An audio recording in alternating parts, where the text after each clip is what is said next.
Good day. Today I will discuss about history of volleyball. History of volleyball. Volleyball, originally known as Mentonet, was created in 1895 by William G. Morgan. 4 years after the invention of basketball, Morgan, a Springfield College of the YMCA graduate, developed the game as a hybrid of basketball, baseball, tennis, and handball. The first volleyball net ball from tennis was only 6'6" high. Do you need to remember that the average American was shorter in the 19th century? In 1916, the Philippines were the first to demonstrate the aggressive setting and spiking technique. The USBBA was established as a result of the realization that standard rules were needed for tournament play. Basic volleyball rules for playing the game. 1. 6 players on a team, 3 on the front row and 3 on the back row. 2. Maximum of 3 hits per side. 3. Player may not hit the ball twice in succession. 4. Ball may be played off the net during a volley and on a serve. 5. A ball hitting a boundary line is in. Number 6. A ball is out it hits. 7. It is legal to contact the ball with any part of a player body. 8. It is illegal to catch, hold, and throw the ball. 9. If 2 or more players contact the ball at the same time, it is considered one play and either player involved may make the next contact, provided the next contact is in the team's fourth hit. 10. A player cannot block or attack a serve from on or inside the 10-foot line. 11. After the serve, front line players may switch position at the net. Volleyball dimension.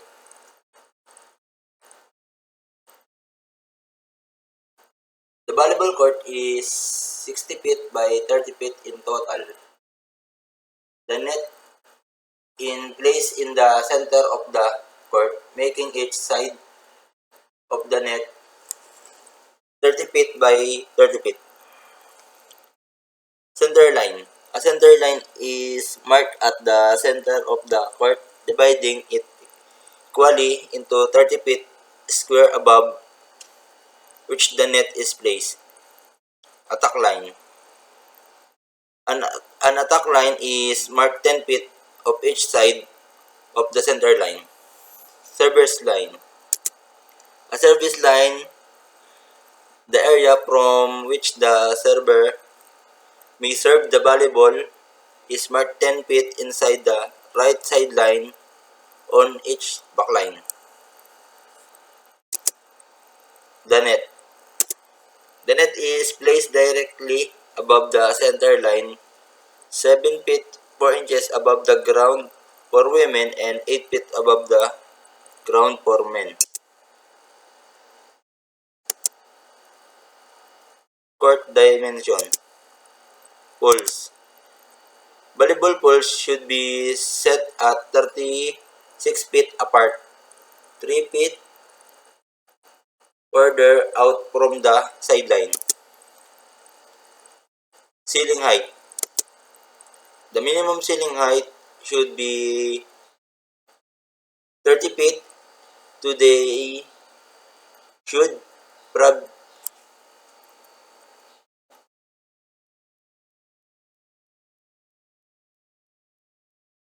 They should probably be higher.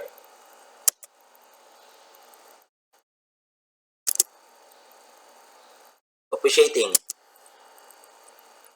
Volleyball officials that make up the officiating crew are first referee, second referee, scorekeeper, assistant scorer, and line judge. The first referee is in charge from the beginning of the match until the end. The first referee has authority over all other members of the officiating crew. The first referee should talk to all the officiating crew members before the match start, going over any question official might have about their responsibilities. The first referee should have a talk with the second referee before the match start, discussing issues such as pre-match protocol and anything that will have a match run more smoothly. Officiating.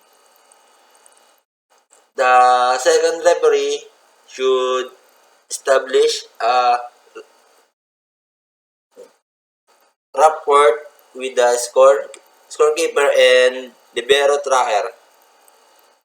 If the scorer or libero tracker have a problem or don't understand something, they should be comfortable enough to ask the second referee for help. Scorekeeper, volleyball official. The scorekeeper main job is to make sure the score is correct at all times. The scorekeeper uses a score sheet to keep track of the game. Assistant scorer, volleyball official. The assistant scorer or libero tracker sits at the scorer table next to the scorekeeper. The assistant scorer main function is to be record libero replacement onto a libero tracking sheet.